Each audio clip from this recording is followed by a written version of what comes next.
Pues damos la bienvenida a Arturo Cano, a Juan Becerra Costa y a Alberto Nájar, nuestros queridos colegas periodistas de los miércoles. Muchas gracias por acompañarnos. Arturo, ¿cómo estás? Muy buenas tardes.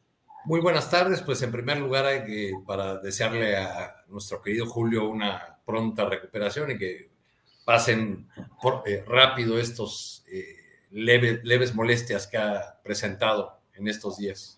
Así es, gracias Y buenas Arturo. tardes a todos y gracias a quienes nos acompañan.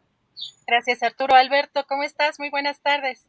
Buenas tardes, Adriana, Arturo, Juan, ¿cómo están? Y sí, un abrazo a Julio, ojalá que le sea leve esta molestia. Gracias Alberto. Juan Becerra, ¿cómo estás? Muy buenas tardes. Muy buenas tardes, Adriana. Pues abrazo grupal a Julio para que se recupere bien rápido. Y pues qué gusto que estés aquí en la mesa, Adriana, y un saludo a toda la audiencia. Vamos a darle. Así es, pues muy calientita la semana. Creo que cada semana, cada mes está más calientito conforme se va acercando también las elecciones de este año, pero pues ya tenemos a unos días también esta consulta para la revocación de mandato. Empezaría contigo, Arturo, ¿cómo ves? ¿Cómo va este ejercicio? Además, ya vimos estos particulares, por ejemplo, puntos de Claudio X González, de sus 10 puntos que ya hasta la ciudadanía quitó a simpatizantes del presidente López Obrador, y tenemos pues mucho movimiento tanto en el Instituto Nacional Electoral también como de parte de algunos funcionarios de esta cuarta transformación. ¿Cómo ves? ¿Cómo va este ejercicio, Arturo? Pues parece que cada vez son más las figuras de la oposición que se sienten con la autoridad para expedir cartas de ciudadanía, ¿no? Porque no solo es Claudio X González, muchos de los voceros o de los activos de la oposición en las redes sociales y en los medios de comunicación han machacado con el argumento de que no irán o que no participarán en el revocatorio porque no es un ejercicio promovido por la ciudadanía.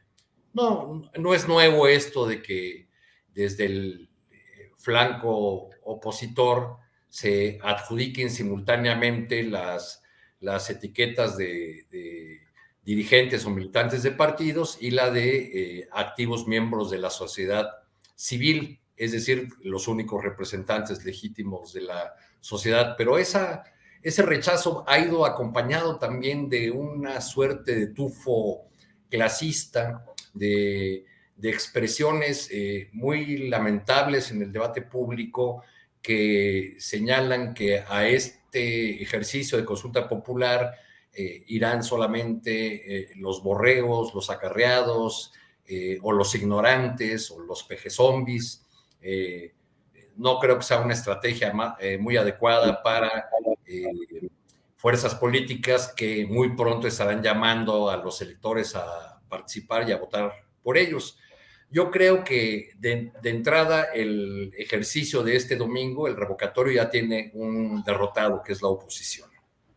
No sabemos aún cuál sea el resultado, si será el resultado más o menos favorable para la 4T. Eso va a depender mucho de la participación que consigan. Pero digo que ya podemos decir que hay un derrotado, que es la oposición, porque en primer lugar le deja totalmente el camino libre a una sola expresión política. En segundo lugar, exhibe su debilidad, o esa puede ser una de las lecturas que se puede dar a su negativa de participar. Queremos que se vaya, pero no tenemos la fuerza para sacarlo, entonces por eso no participamos. El día de hoy leía un artículo de la expresidenta del PRI, Dulce María Sauri, quien decía que el ejercicio del domingo es solo para que López Obrador exhiba su músculo electoral. Bueno, pues a eso ha renunciado la oposición, a poner en juego su músculo electoral frente a su adversario, frente al adversario que va a enfrentar en las elecciones en unos meses locales y que va a enfrentar en el 2024. Creo que el gran reto de Morena es saber pues, cuánta gente logra sacar a votar. Han puesto una meta muy alta, sobre todo en las entidades que gobiernan, y hablando con algunos cuadros y dirigentes de Morena, pues ellos mismos ven difícil que se cumplan estas metas. Alguno de ellos me decía que los operadores en el territorio de las organizaciones que están promoviendo la revocación, Morena desdoblada o no, suelen inflar los números, ¿no? Que eso ocurrió, por ejemplo, en la consulta del juicio a expresidentes, donde, por ejemplo, aquí en la Ciudad de México votaron solamente o participaron solamente 800,000 personas. La meta que internamente ha puesto la 4T en el caso de la Ciudad de México es muy alta, de 3,400,000 votos. Y bueno, pues es un gran reto para Claudia Sheinbaum, quien hoy cierra este periodo del revocatorio con un mitin en el Monumento a la Revolución, convocado con el lema de apoyo a la reforma eléctrica del presidente López Obrador, aunque por ahí Ramírez Cuellar, expresidente Morena, también puso un tuit diciendo que era por el revocatorio y en defensa del presidente. Creo que es un acto ahí medio improvisado, porque lo anunciaron apenas ayer, ¿no? Claro, gracias, Arturo. Seguramente ahí veremos que se repiten los gritos de apenas hace un mes. El 5 de marzo hubo un evento a propósito del Día de las Mujeres y pues el grito que dominó el Monumento a la Revolución fue el de presidenta, dirigido a Claudia Sheinbaum. Gracias, Arturo. Juan Becerra Costa, y como dice Arturo Cano, pues renunció la oposición probablemente a demostrar también cierto músculo, y vimos en esta marcha del domingo, si bien quizá fue una de las más nutridas de la oposición, pero pues con una consigna muy peculiar, terminas y te vas, que fue pues un argumento pues muy criticado también. Y pues, ¿cómo ves tú, Juan Becerra, cómo va esta consulta para este próximo domingo? No, yo creo que la oposición sí está intentando mostrar músculo, pero pues es el músculo que tienen, no es un músculo sano. Su músculo está dirigido a empujar a que no exista participación en una consulta que desprecian y a la cual le tienen mucho miedo, no solo hoy, sino también en el futuro. ¿Cómo va la consulta? Me preguntas, querida Adriana. Pues mira, va a pesar de muchos que, aunque se autodenominan demócratas de manera totalmente incoherente con ello, han intentado evitar a como dé lugar, no solo ahora, sino desde siempre, desde que está en la mesa, que se lleve a cabo, que se celebre. Yo lo que espero es que alcance la cantidad necesaria de participación para que sea vinculante, y algo que podría llegar a verse complicado ante la inmovilidad del INE para celebrarla y luego para difundirla. Y bueno, esto último, pues una atribución, ¿no?, que el propio instituto se adjudicó de manera exclusiva, pero que no llevó a cabo, ¿no? Por ahí presumía hace unas semanas el INE un afiche en el que, bueno, pues decía que para difundirla había pintado algo así como 7 bardas, ¿no?, y otras cosas que son verdaderamente ridículas debido a su precariedad. Y pues nada que ver con lo exótico de sus gastos en restaurantes, en comedores que tienen ahí dentro del instituto. Ya ni decir de los sueldos, Adriana, de los viáticos, en fin. Estamos hablando de una herramienta inédita en nuestro país que da viabilidad a otro derecho que, pues de nuevo no tiene nada, es un derecho añejo, incluso es fundacional de nuestra nación. Y dice claramente, y lo cito, es el artículo 39 constitucional, déjame buscarlo porque aquí lo tengo para no regarla, aquí está. La soberanía nacional reside esencial y originalmente en el pueblo. Todo poder público dimana del pueblo y se construye para su beneficio. El pueblo tiene en todo tiempo el inalienable derecho de alterar o modificar su forma de gobierno. Es el artículo 39 constitucional. Bueno, nada más aquí aclarar una cosa. O sea, la guerra sucia alrededor de la consulta de revocación responde no a la consulta en sí, sino a un intento permanente de torpedear cualquier acción o proyecto que tenga que ver con la 4T.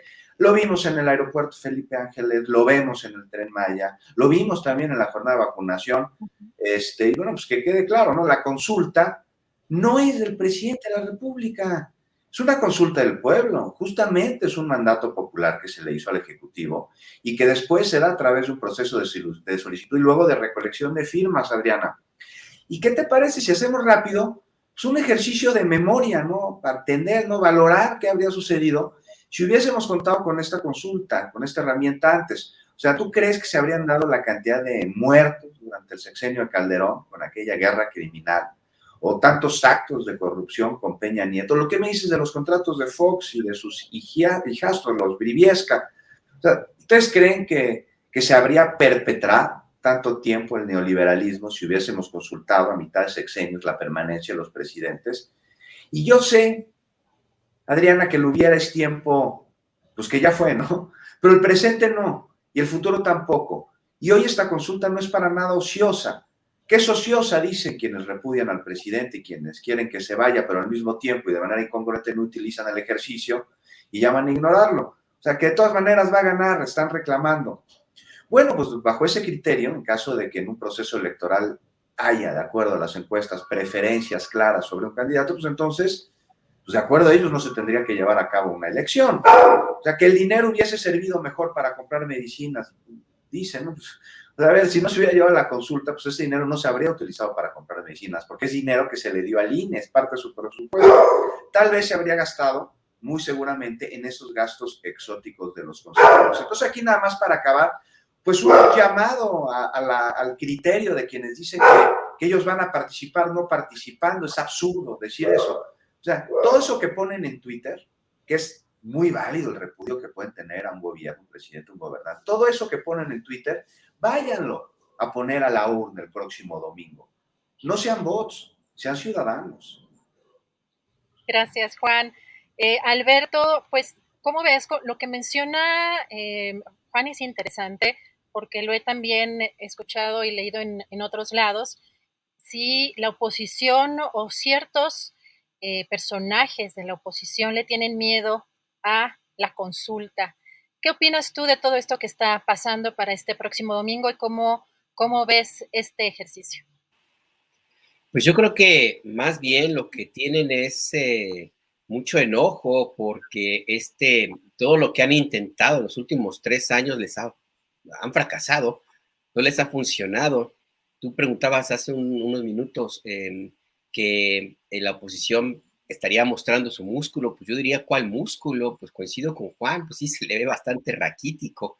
Nada más ver la marcha de este pasado fin de semana para darte una idea de lo extraviados que están estos personajes, ver lo que presentó el presidente López Obrador en la mañana, el video de la senadora Kenia López Rabadán, creo que se llama, sí. Diciendo que la 4T va a cambiar el color del azul, del Caribe, de azul turquesa, quién sabe qué, seguramente está pensando que lo van a pintar de guinda, del color oficial de Morena, ¿no?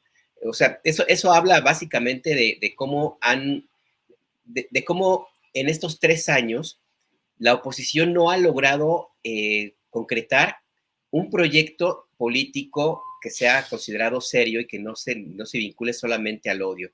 No ha logrado concretar una propuesta en alternativa a la que fue en su momento desechada en 2018, porque hay que recordar que los partidos que están en la oposición fueron derrotados en la elección presidencial y no han logrado detener ninguna de las obras del proyecto político del presidente López Obrador. En todos los casos han encontrado un rotundo fracaso y por lo tanto, pues lo que vemos ahora mismo, pues yo creo que es una muestra de esa desesperación que tienen por encontrar una cohesión, una unidad que no veo por dónde pueda salir. Y el tema de la revocación de mandato, pues es una muestra más de que efectivamente pues están como dirían, respiran por la herida, que no atinan a tener muy claro lo que tendrían que hacer para tratar de recuperar el voto, la confianza de los electores. Yo creo que lo que tienen también es la certeza de que este ejercicio del próximo domingo, independientemente del resultado que sea, pues ya representa una victoria para el proyecto de político del presidente López Obrador, porque se va a llevar a cabo a pesar de todos los pesares, a pesar del INE, a pesar de las votaciones que hubo en el Congreso para cambiar de fecha, las campañas negras, etcétera. Se va a llevar a cabo y el resultado va a ser, pues claramente, yo sí creo que va a ser previsible, porque el presidente va a ganar, y esto va a representar una bocanada enorme de aire para los próximos años que le quedan al presidente en el cargo. y representa, por supuesto, también un empuje importante para las elecciones intermedias que hay en este mismo año. Así es que, pues sí, es una de las razones por las cuales la oposición está pues tan desesperada. No veo yo que vayan a poder lograr algo más allá de la risa que puede generar en algunos círculos sus propuestas o sus desfiguros.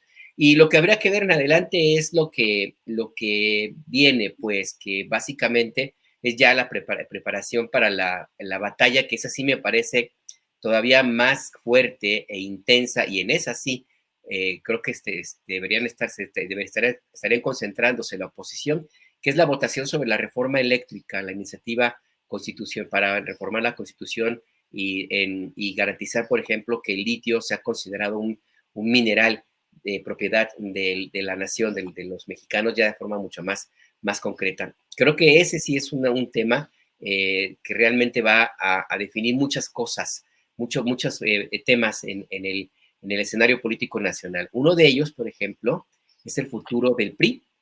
O sea, ¿para dónde? ¿Cuál va a ser el resultado? ¿Va a sobrevivir a este meteorito que se acerca?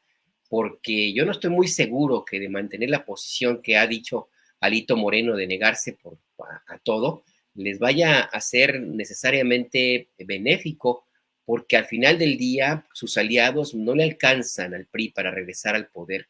Y no estoy muy seguro que muchos priistas estén muy contentos con mantener esa alianza extraña que tienen con el Partido Acción Nacional, y yo creo que sí le puede salir más caro al PRI el mantener, insisto, esta posición. Yo sí creo que este partido sí se juega una buena parte de su futuro político y sobre todo su futuro electoral. Acción Nacional, pues ya van a seguir su propia ruta. Y con esto cierro, pues hay que fijarse también en quiénes son, más allá de los partidos, los que mandan en el escenario político nacional ahora mismo.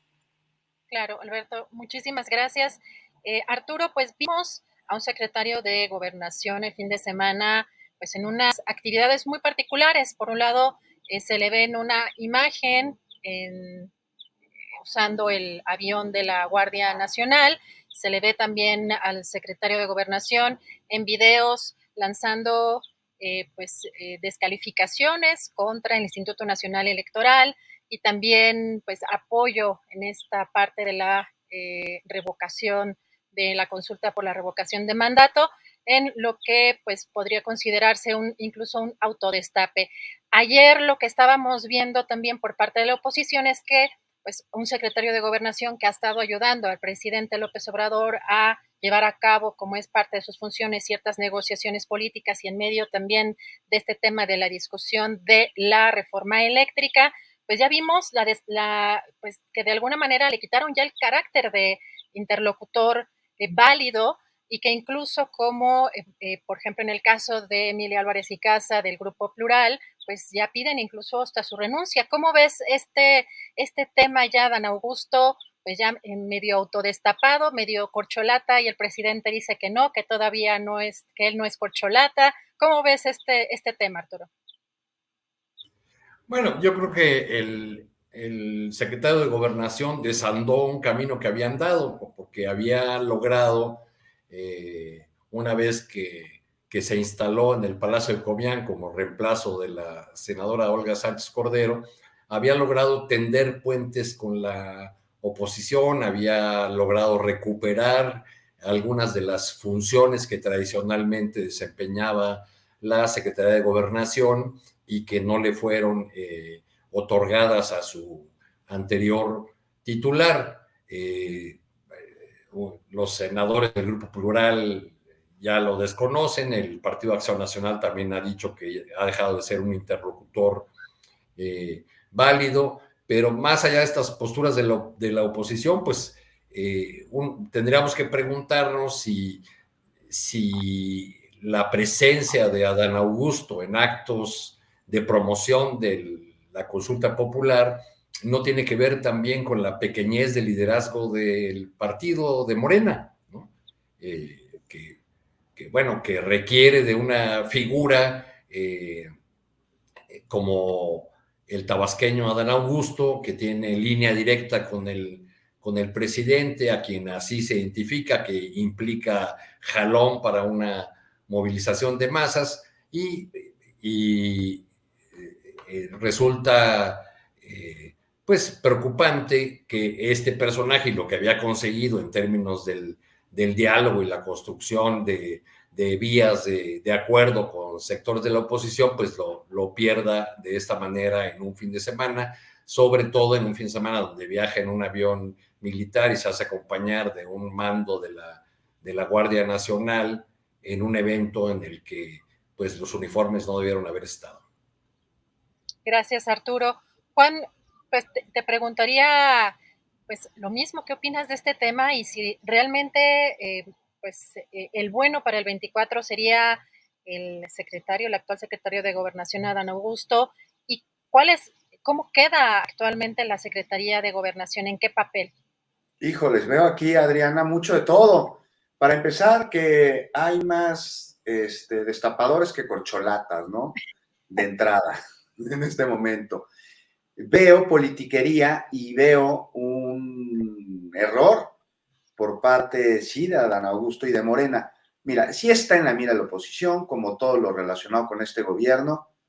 Y bueno, es un trabajo, ¿no? El de la oposición, tener puesto el ojo en el gobierno, en sus funcionarios, en quienes nos representan. Pues nada más que una buena oposición lo hace con sentido de beneficio al pueblo, ¿no? No con politiquerías. Porque, bueno, de hacerlo de manera adecuada se abona la transparencia y, bueno, si hay algo de lo cual el secretario de Gobernación tendría que ser investigado, pues se tiene que investigar, ¿no? Si hay una denuncia, que se presenten pruebas, no suposiciones. Ahora, si la oposición tiene el ojo sobre Adán Augusto, pues ya también el presidente dijo que con Miras al 24 no está en el ojo de él ni en la mesa, que está trabajando para esta administración y punto. Ahora sí vemos también que en el Senado, ya los legisladores de oposición, pues desconocieron a Adán Augusto López como un interlocutor y lo acusan, ¿no?, de romper el orden constitucional, de desviar recursos públicos para fines de él o fines del partido. Pero no solo lo acusan con esta acción, sino que ya lo están juzgando al eliminarlo, dicen, como interlocutor. Ya se brincaron todo un proceso de investigación judicial, ya.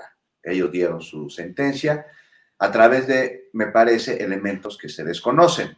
Y bueno, esto es un intento más de crear inestabilidad, de buscar un escenario de ingobernabilidad que con estos embates de una oposición sin proyecto y derrotado es muy complicado que se vaya a dar, aunque sí están causando daño. Y sí, muy importante que se investigue, ¿no? Ya hay una denuncia, me parece que del PRD, interpuesta por su dirigencia, que bueno, hoy el PRD tiene más dirigentes que votantes, sin duda alguna, pero bueno, ahí está la denuncia. Ellos la pusieron por actos presumiblemente pues constitutivos de delitos de corrupción, cohecho, peculado, y lo señalan de ejercicio abusivo de funciones y de tráfico de influencias, justo por la utilización de recursos públicos en actividades que son ajenas a su función, al interés público.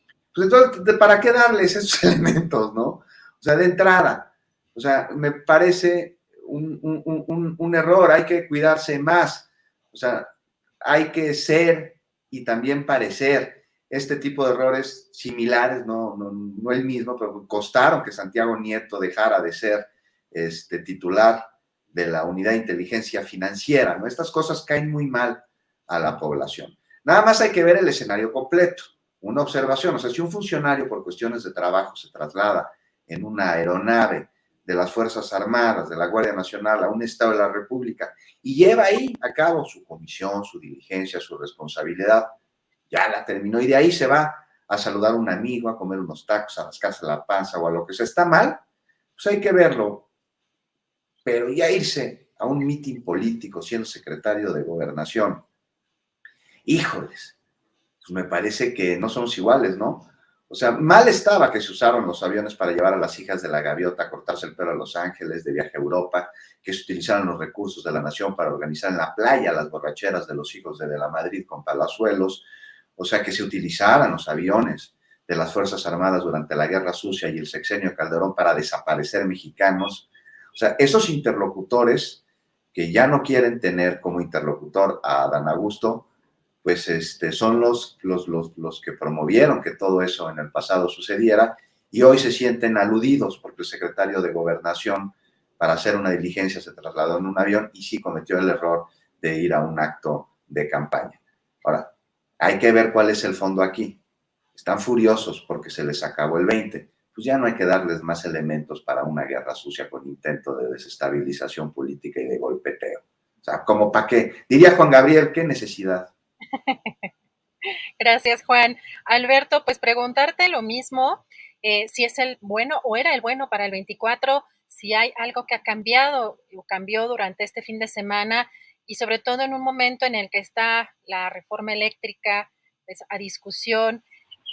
Adán Augusto había tenido pues, muchos avances en términos de negociación política con diferentes actores y los pronunciamientos que hizo en contra del Instituto Nacional Electoral del fin de semana, sí, pues no más bien abonarían justamente a romper ese diálogo que menciona justamente la oposición. ¿Cómo ves tú lo que pasó el fin de semana y estos señalamientos que hacen los legisladores de oposición sobre esta actuación de Adán Augusto y cómo queda el papel de la Secretaría de Gobernación, Alberto? Mira, yo creo que es un error del secretario de Gobernación haber acudido a ese mitin, no solamente por el hecho de que se fuera en un avión de la Guardia Nacional, que fue el que lo transportó, lo cual ya de hecho puede empezar a perfilar alguna posible violación a las leyes electorales por utilizar recursos públicos. Puede argumentar que nada más lo dejaron ahí, él se regresó en avión comercial, pues sí, pero llegó a algo que no tenía por qué haberse quedado a un meeting. Puede argumentar que estaba en su día de descanso, sí, aunque eso podría admitirse de cualquier otra persona, no del responsable de la Secretaría de Gobernación, que forma parte total del Gabinete de Seguridad. Ahí nunca dejas de ser funcionario, a menos que pidas, por supuesto, permiso específico o estés de licencia específicamente, lo cual entiendo que no fue el caso. Más allá de estas peculiaridades legales, yo sí creo que fue un error del secretario de Gobernación, porque sí arriesgó la capacidad de interlocución que necesita tener como el hombre, la persona de confianza en el gabinete del presidente López Obrador. Y lo hizo justamente en el momento más inadecuado, cuando más se necesita tener un canal de comunicación que no ha encontrado el presidente López Obrador en otros de sus colaboradores para la negociación así de cara a cara, frente a frente, la negociación casi como de una pelea en un ring que tiene que darse para conseguir los votos necesarios para sacar adelante la iniciativa constitucional de reforma a la ley eléctrica. No era el mejor momento para darle como bien dijo Juan, un elemento a la oposición para poder estirar la liga y encarecer su voto, encarecer un eventual respaldo al presidente López Obrador. Yo no creo que esto que ocurrió lo descalifique por completo para ya en adelante, pues que esto sea un error definitivo y que no vuelva a tener la capacidad de interlocución que tiene el secretario de Gobernación. Este es un incidente que me parece fuerte, no tendría por qué haber ocurrido, ya sucedió, es un mal momento, va a ser más cara la negociación. Yo sí creo que esto no lo veo como algo relevante como para que haga la diferencia en el proceso de votación, insisto, de esta iniciativa legal. Tampoco lo veo como un tema que vaya a afectar sus eventuales aspiraciones como candidato a la presidencia de la República. Pues esto que ocurrió es algo que pues un error, fue a un meeting que no tuvo que haber ido, es algo que pues sí puede tener algún costo mediático, pero hasta allí. Es muy diferente al embrollo en el cual se vieron involucrados, ese sí muy grave, o los otros dos candidatos o aspirantes a suceder al presidente López Obrador, Marcelo Ebrard y Claudia Sheinbaum, con el accidente del metro de la línea 12. Ese sí fue un golpe muy, muy fuerte para la presencia política de estos dos personajes, y sin embargo, a pesar de ello, se mantuvieron y siguen allí como con una opción muy fuerte para ocupar la candidatura presidencial de Morena. Por eso es que yo creo que este es algo que le puede costar al secretario de Gobernación, yo creo que no demasiado, Y si la oposición, pues seguramente lo va a utilizar como un argumento para decir que no negocia, que no hay con quién hablar y que no le tienen confianza, al final del día van a tener que darse cuenta de que no hay una diferencia en el cariz que tiene el secretario de Gobernación, que se entiende, yo lo veo así, como el personaje que representa al presidente López Obrador, más que Claudia Sheinbaum, más que Marcelo Ebrard, más que en su momento Olga Sánchez Cordero. Ahora mismo, si el secretario de Gobernación habla, se entiende que esto es algo que viene de arriba, que viene de Palacio Nacional. Y a la oposición, aunque diga misa, haga lo que quiera, pues tampoco comen lumbre y van a necesitar en algún momento mantener un canal de comunicación con el que es políticamente ahora el personaje más importante y con más respaldo y fuerza del país. Y después del domingo, pues va a tener todavía más fuerza y más presencia. Gracias, Alberto. Nos preguntan por aquí, recuerdo sobre Julio, les recuerdo que pues anda un poquito malillo, va a regresar en un ratito más para cerrar el programa. Mientras seguimos aquí en la mesa, por supuesto le deseamos pronta recuperación a nuestro querido Julio, no es nada de gravedad y pues en un ratito más lo veremos por acá, pero estamos dejando que descanse un poquito. Y Arturo, nos iríamos contigo ahora preguntándote, bueno, evidentemente todos estos temas que hemos estado platicando aquí en la mesa y esta semana, pues están muy vinculados a lo que está discutiéndose sobre la reforma eléctrica, incluso sobre el tipo de presiones que hemos visto a lo largo también de esta semana. Y un tema que está relacionado es el tema de la Suprema Corte de Justicia y esta, de alguna manera, que revierte esta norma de los 10 años que se había estipulado para que exfuncionarios de cierto nivel ocuparan puestos también en la IP, en el sector privado. Y el presidente, pues, ha criticado la decisión de la Suprema Corte de Justicia e incluso dice que pues son abogados patronales algunos ministros de la Suprema Corte. ¿Qué opinas, Arturo? Porque evidentemente hay muchos de estos casos que ya lo ha mencionado incluso el propio presidente López Obrador en las mañaneras de exfuncionarios que se fueron justamente al sector privado en industria energética, por ejemplo, ¿no? El caso tanto de del Felipe Calderón, el expresidente, en el caso de Iberdrola. Arturo, ¿qué opinas tú de esto y las palabras del presidente sobre la Suprema Corte y estas decisiones? Bueno, el presidente interpeló ya a los ministros de la Suprema Corte, como ya lo había hecho con los legisladores, al llamar a los legisladores del PRI y el PAN a definir de qué lado están, si están con los intereses populares o con los intereses de las empresas privadas, pues siguió con una política de lanzarle anzuelos, sobre todo a los legisladores del Partido Revolucionario Institucional y de plantear que se rebelen.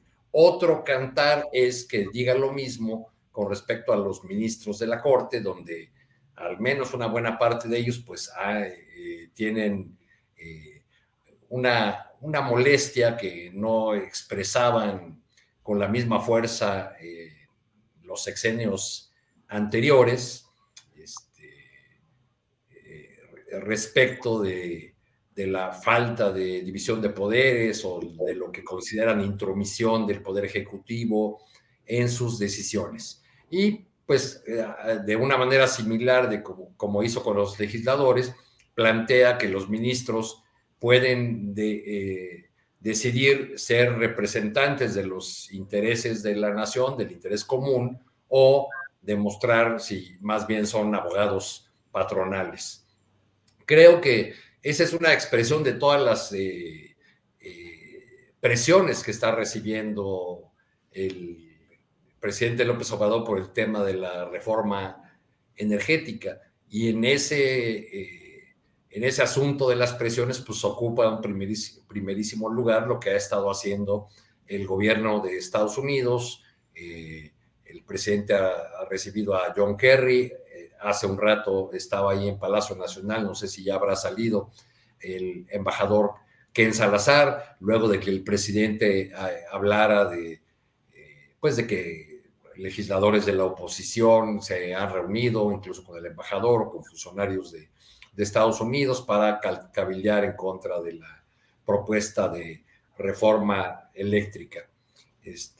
Creo que en el caso de la Corte, pues ya la disyuntiva que plantea el presidente obliga a una definición y quizá haga que los ministros que se oponen a su postura o que mantienen esta idea de que la ley es la ley, como dijo el presidente, y que, como uno de los ministros fraseó, nosotros no estamos para definir cuál es la mejor política pública en el caso del sector eléctrico, sino para definir si la reforma a la ley de la industria eléctrica que se hizo ya en este gobierno es constitucional o no lo es, ¿no?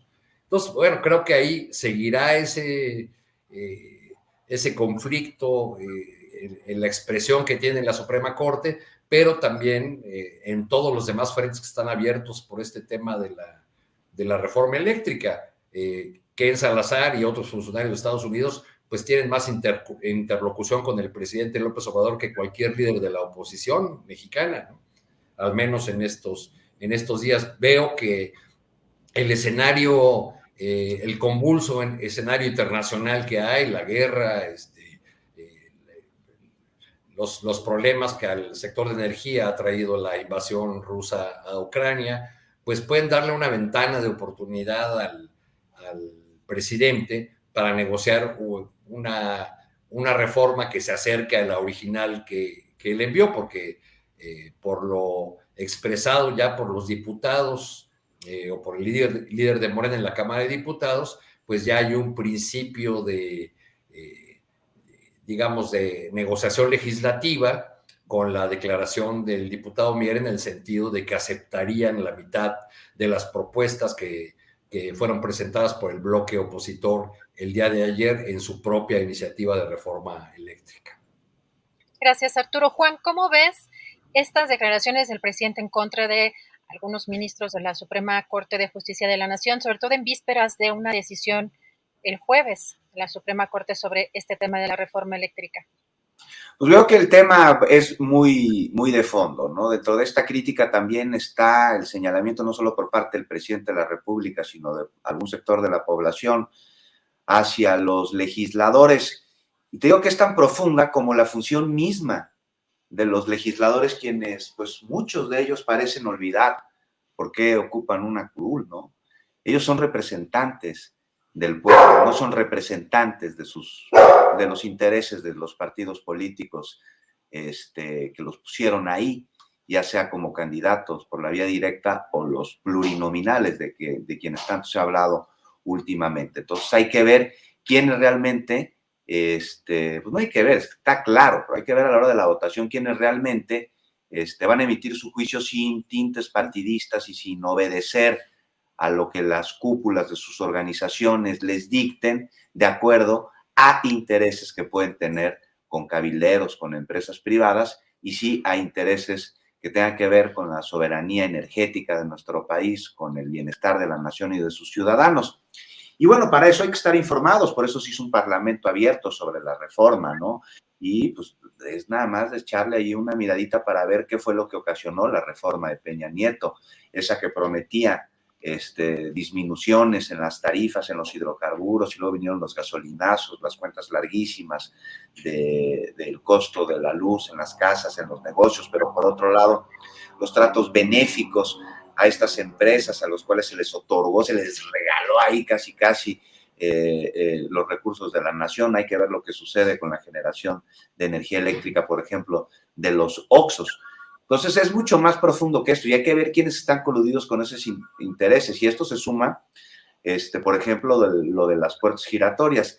Terrible, ¿no? Un retroceso en materia de combate a la corrupción, y tenemos de ello claros ejemplos, ¿no? O sea, presidentes, secretarios de Estado, funcionarios, que después de su cargo, a través del cual obtuvieron información privilegiada, y no solo eso, también consiguieron contratos, licitaciones, pues se fueron de asesores, de empleados, de beneficiarios de esas mismas empresas. O sea, imagínate, como servidor público, pues les llega la empresa que quiere la licitación y les ofrece a cambio pues un sueldote para cuando dejen de tener el cargo. Y esto es de primaria, es elemental, es básico. O sea, nada que el derecho al trabajo. O sea, si no se les está negando de ninguna manera, pueden trabajar en donde quieran, donde sea, siempre que no exista conflicto de interés. Aquí esta frase, conflicto de interés, me parece que es fundamental. O sea, porque si no, bajo ese criterio, entonces, pues, ¿qué un abogado podría defender a su contraparte en el mismo asunto? Pues claro que no. Es conflicto de interés y no por ello se le estaría vulnerando su derecho al trabajo. O sea, se ve que el cabildo anda con todo y que está repartiendo favores, porque de otra manera, pues nada más no puedo entender. Es un asunto delicado, es un asunto muy serio que tiene que ver con la seguridad nacional, con la soberanía energética, en muchos casos. Es un candado, Adriana, que a mí me parece absolutamente necesario. Gracias, Juan. Alberto, ¿cuál es tu opinión sobre este tema?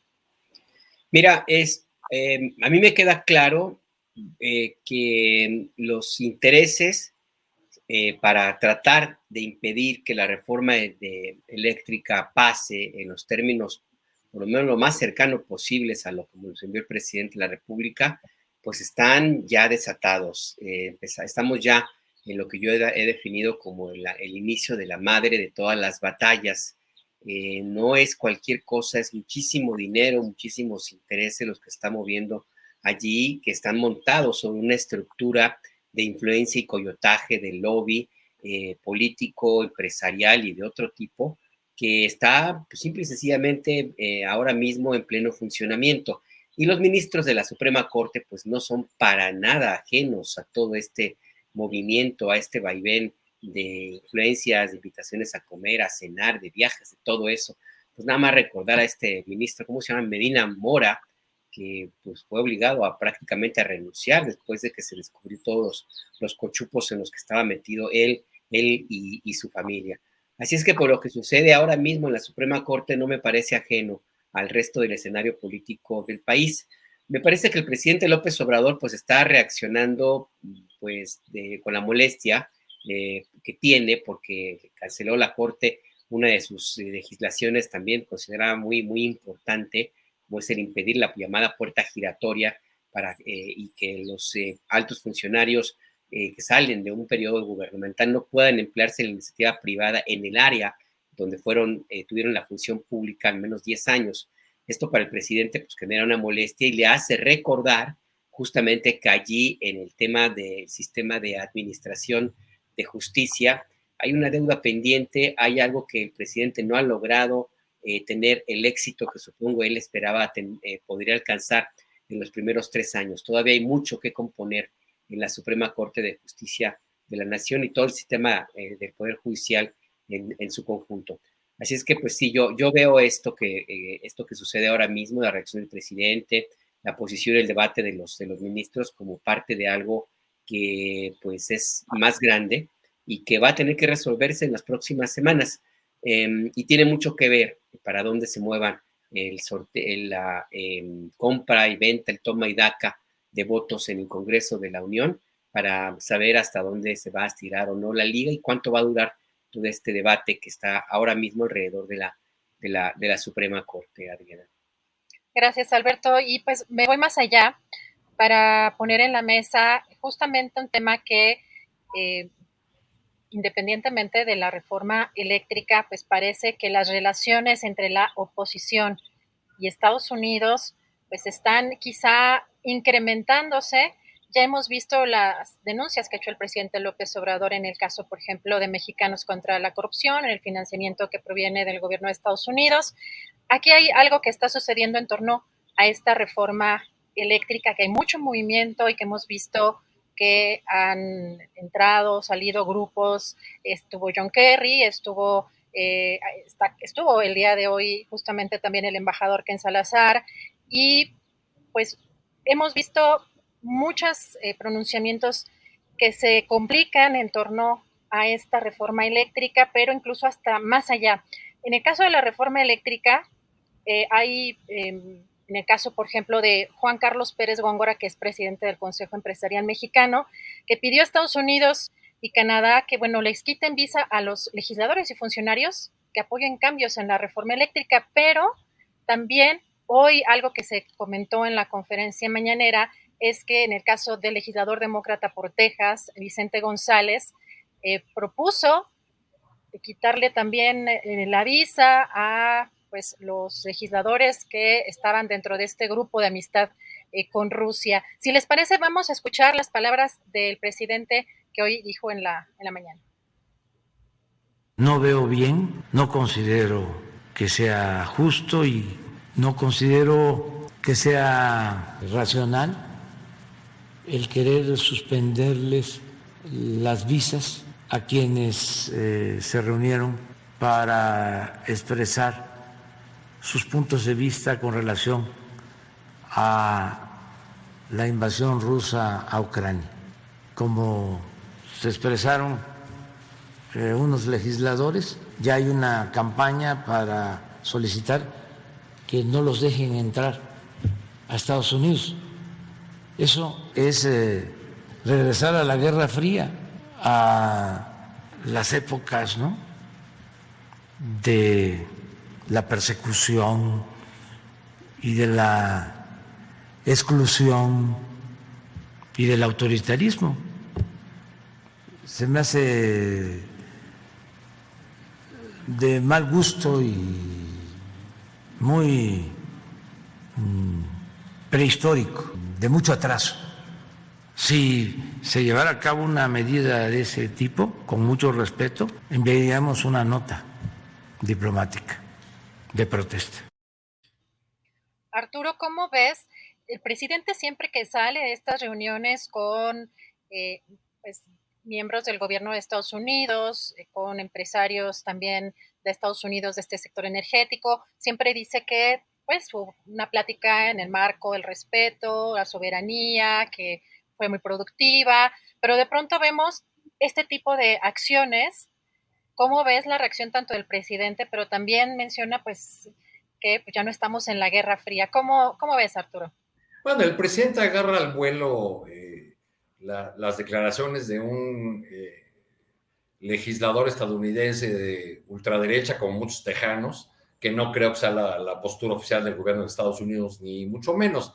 Pero sí, pues estos legisladores tejanos nos recuerdan en este tema y en muchos otros, nada más hay que ver la vuelta atrás que ha habido en temas como el derecho de las mujeres a decidir en entidades como Texas o Florida.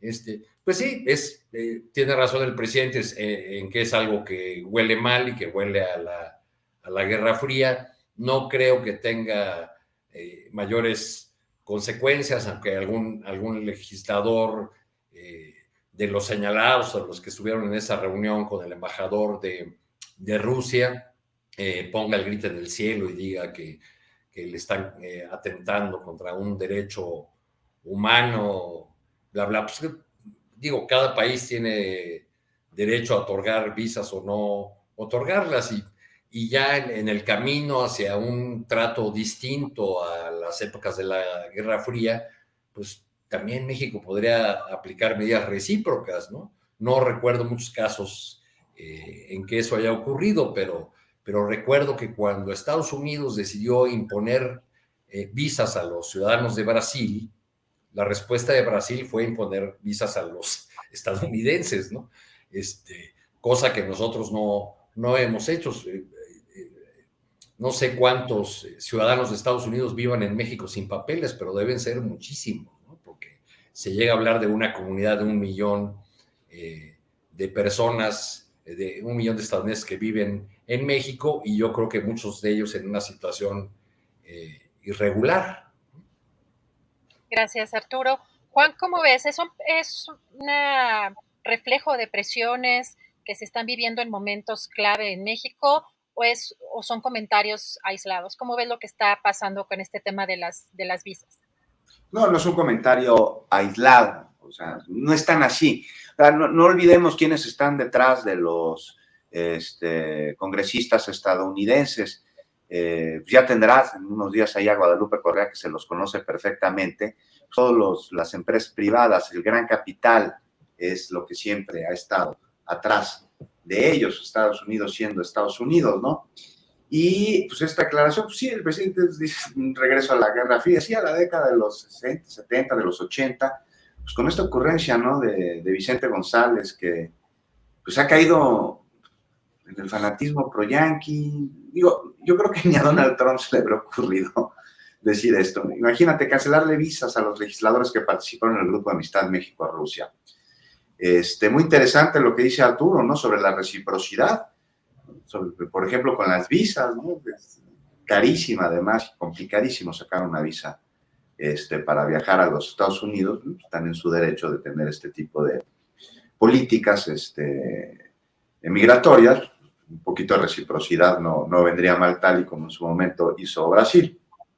No, pero ahí tienes a los estadounidenses, ¿no? Le andan haciendo, por ejemplo, llamados al gobierno de México para que se respete el derecho de expresión, la libertad de prensa, de ideas, pero siempre y cuando estas ideas vayan de acuerdo a sus intereses, porque si no, pues adiós tu visa, ya no eres bienvenido. Y es que, pues así, sin importar si pertenecen al Partido Demócrata, como fue el caso, o al Republicano, pues al final, te digo, Estados Unidos siendo Estados Unidos con esa soberbia que les hace creerse guardianes del mundo, con lo que utilizan, por ejemplo, el eufemismo de ayuda humanitaria para referirse a una invasión. O sea, no sé, que primero liberen a Assange si tanto les preocupa la libertad de prensa. O sea, que nos digan cómo se distribuye la droga una vez que cruzó la frontera, porque esta va para allá. Ahí está el consumidor, ¿no? Nos avientan la bolita a nosotros, como si ellos no fueran los que la piden, los que la pagan y los que las distribuyen. Entonces, esta declaración ahí sí, medio aislada de este congresista, pues se suma a una política estadounidense y una forma de hacer las cosas que es muy representativa de ellos, no se sienten los dueños del mundo. ¿Con qué cara andan hablando de libertades si pues a un grupo de amistad con Rusia le quieren negar la visa? Pues ahí está. Ni qué más decir, Adriana. Gracias, Juan. Alberto, ¿tú qué piensas de este tema? Mira, hay que ser muy puntuales en esto. Se trata de un escándalo en México. En Estados Unidos, este grupo de amigos de Rusia, pues ni les va ni les viene. Sus prioridades de la clase política de Estados Unidos está en otro lado, está más allá de lo que en algún momento fue la cortina del Este, y está más en el conflicto de Ucrania y Rusia que en otra cosa, y sobre todo, pues está todavía más en el tema de China y la presencia cada vez más creciente. Ahí sí, para que veas, en el jardín, no solamente en el jardín, ya casi hasta en la sala y en la cocina de Estados Unidos. Yo creo que esto es más bien una calentura aquí de la oposición mexicana. No hay más allá de qué preocuparse en ese sentido, fuera de que te vayas a perder alguna de las gracejadas de los opositores, porque no veo que haya más allá de este mero discurso, de este comentario, de este personaje que, por cierto, está también buscando la reelección, y por lo tanto, pues es una razón de más para tratar de aprovechar toda la tribuna que sea posible para ganar votos. No hay que olvidar que en algunos estados de la Unión de Estados Unidos es muy redituable utilizar a México y la migración como un elemento para llenar estadios, para llenar mítines. No hay que olvidar que Trump cuando tenía algún auditorio que no reaccionaba, que estaba más parco, se refería al muro y de inmediato recuperaba la atención de su audiencia. Y es una vieja estrategia de la clase política estadounidense que pues a mí no me sorprende para nada. Y yo creo que aquí hay de nuevo un esfuerzo por estirar la liga en algo que no tiene por qué tener mayor trascendencia. ¿Y tú crees, Alberto, que debería preocupar a alguien más allá de los legisladores que ya no pueden ir a Disneylandia?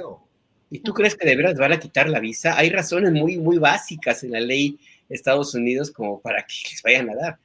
Además, si se tienen que preocupar, sería por otras cosas, ¿no? Pero un país donde a mí me tocó ver que ese tema de la revocación de visas se convertía en asunto nacional, primeras planas, la televisión, fue en Honduras. A raíz del golpe de Estado, le quitaron las visas a varios miembros de la élite político-empresarial hondureña, y realmente eso sí los ponía a girar como locos. O sea, no les importaba las manifestaciones que había en contra del golpe de Estado. Estoy hablando de 2009, ¿no? El golpe de Estado contra Zelaya. No les importaban las presiones que pudieran venir de países sudamericanos, el asilo a Zelaya en la embajada de Brasil. No, lo que realmente les movía para instalar una mesa de negociaciones era que les quitaran las visas, ¿no? Claro, a personajes hondureños como un ex canciller, Ordaz, me parece que se apellidaba, que llegó a declarar que Barack Obama era un negrito que no entendía nada de nada. No, sí, es que además es obvio que la dependencia de Estados Unidos es mucho menor.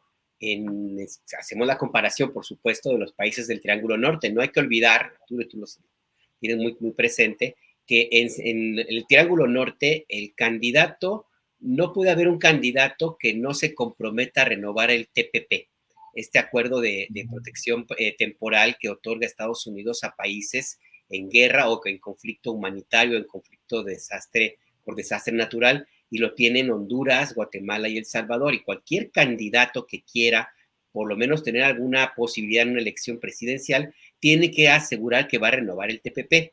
No es el caso de México, donde la dependencia de Estados Unidos es más en términos económicos, pero no al nivel de allá, de Centroamérica, y también es mucho más en términos de, ¿cómo decirlo?, mediáticos. Les importa más a los políticos mexicanos lo que pueda aparecer publicado en el New York Times o en el Washington Post, por ejemplo, que lo que pueda ocurrir en un medio que, honestamente, lo digo yo trabajé ahí, más importante que la BBC, por ejemplo, ¿no? O sea, que en términos reales tiene más fuerza, más presencia a nivel internacional. Entonces, pues sí, la política mexicana está muy medida, muy matizada de cómo se ve en Estados Unidos, pero en términos reales no pasa nada, porque de este tipo de bravatas, en las últimas décadas, yo creo que en los últimos 50 años, ha habido muchas, y la única que yo recuerdo que haya tenido algún efecto así realmente importante, a lo mejor ha habido otras, pero la que me viene a la cabeza ahorita mismo, pues fue en 1985, cuando se cerró la frontera por el asesinato del agente de la DEA, Enrique Camarena Salazar, el Kiki. De ahí en fuera no ha habido alguna cosa que realmente tenga una repercusión importante. Y ojo, ya para cerrar, Adriana, este personaje y la supuesta amenaza pertenece al Partido Demócrata. En México existe una idea de que el Partido Demócrata es amigo de los mexicanos, y es al revés. El peor enemigo de México son los presidentes demócratas. Un presidente demócrata empezó el muro, Bill Clinton, y un presidente demócrata popular, querido Premio Nobel de la Paz, le llamaron el deportador en jefe, Barack Obama. Así es, Alberto Nájar, muchísimas gracias, y les pediría un minutito si quieren de un aviso parroquial, postrecito, algo para cerrar, Arturo Cano. Yo nada más hacer un comentario a lo último que dijo Alberto, que no te oiga Marcelo Ebrard con eso del tema de los demócratas. Ya lo está ayudando. Tiene muchos amigos por allá y de ese partido. Gracias. De todos lados. Gracias Adriana por tu conducción, gracias a ustedes. Aprovecho ya para despedirme porque sé que regresa Julio a rematar, a cerrar el programa. Así es, gracias Arturo. Juan, ¿con qué cerrarías? Pues rápidamente, dice Alito Moreno, hablando de política exterior, que para el PRI la mejor política interior es la política exterior. Y pues no más para señalar que lo mismo pensaba la comisión de Miramar, que fue ahí a rogarle a Maximiliano que fuera nuestro emperador. Gracias, Juan. Alberto Nájar, ¿con qué cierras?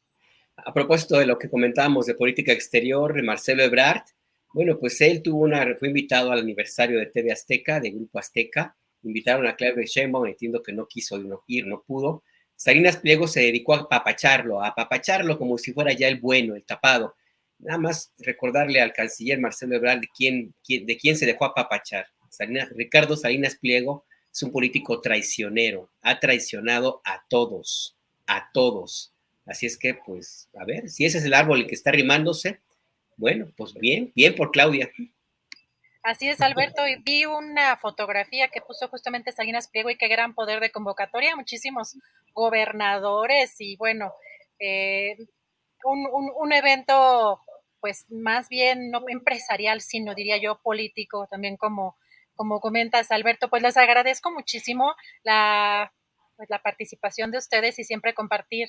Es un gusto, queridos colegas. Arturo, muchas gracias. Nos vemos el próximo miércoles. Muchas gracias, Adriana, Juan, Alberto, gracias a todos quienes nos acompañaron. Gracias. Juan Becerra Costa, muchas gracias. Nos vemos el próximo miércoles. Muchísimas gracias y un abrazo muy fuerte a todos, incluyendo, por supuesto, a Julio y a quienes nos hacen el favor de vernos. Gracias. Alberto Nájar, muchas gracias. Hasta el próximo miércoles. Mucho gusto que hubieras tú coordinado esta mesa. Qué gran gusto, de veras. Gracias a Arturo, a Juan y a todos los que nos vieron. Gracias, colegas. Hasta el próximo miércoles. Gracias por su participación.